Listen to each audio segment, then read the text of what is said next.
Hey guys, it's Ostomonday, woohoo! This episode I wanted to talk to you about drinking, not just alcoholic but just generally the drinks I drink.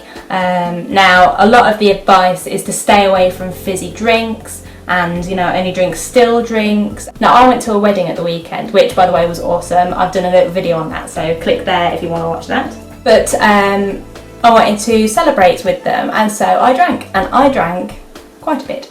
I had champagne, I had something with orange in it, I don't know what it was, fruit flavoured cider, quite a few of those, a black sambuca, shot, oh, and a Tia Maria and Coke.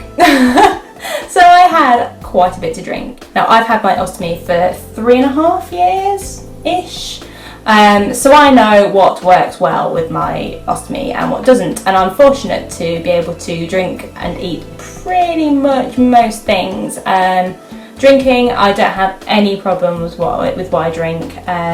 Even tea and coffee, I drink tea, like pretty much every drink I have is tea, and I can have coffee no problem, double shots, frappo, latte, what's it. I'll have like anything really, and I've not really had any adverse effects, so I seem to be alright with coffee.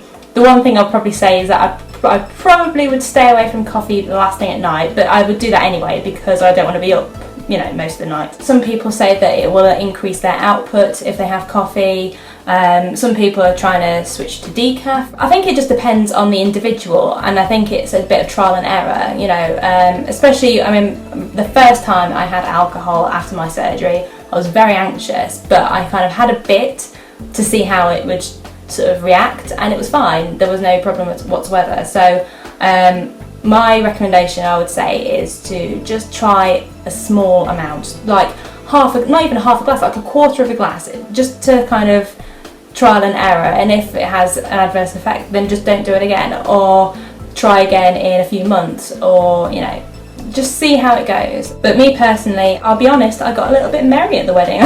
So yeah, so don't feel like, if you've recently had your surgery, don't feel like you can never indulge again. You can, but I would say just, in moderation. And the other thing, obviously, if you get completely paralytic drunk and you have a leak, you have to be confident that even when you're drunk, you'll be able to manage that. Now, I've not had to whilst I'm drunk, but I think I'm now at the stage where it's so part of my routine, and it's so like, I know exactly what I'm doing. It's almost like a pattern that I think if I was drunk, I'd still be able to, it might not be the best done, but I think I could probably manage to replace it with a new one. It'd probably take me twice as long, but I think I could do it. So, not that I want to try that, but yeah, that's probably my other tip. If you're going on a sort of a night out somewhere, maybe change the day before or the morning of that, so that it's sort of like a fresh bag and it's not sort of at the point where it's going to leak any minute, just so that you don't have to probably tackle a drunken bag change, because I've not gone through it. There might be others that have. If you've been through that, by the way, tell me about it. I want to hear if it was like a complete nightmare or if it went fine or whatever. Just sort of, I'd like to hear your experience, because I can imagine it being a bit messy, maybe? I don't know. Tell me what you think. Have you had your ostomy for a while? Have you not had it for very long? And if so, are you comfortable drinking? Are you kind of staying away from alcohol? Or even non-alcoholic drinks? Do you tend to go for more still drinks rather than fizzy drinks? It'd be interesting to sort of see what you say, and hopefully your experiences may help others who are kind of not sure and need some kind of advice. So please share your story either on the comments below, or tweet me, or find me on Facebook. All the contact information is in the information bar, and I hope you're having an awesome Ostomonday. Bye.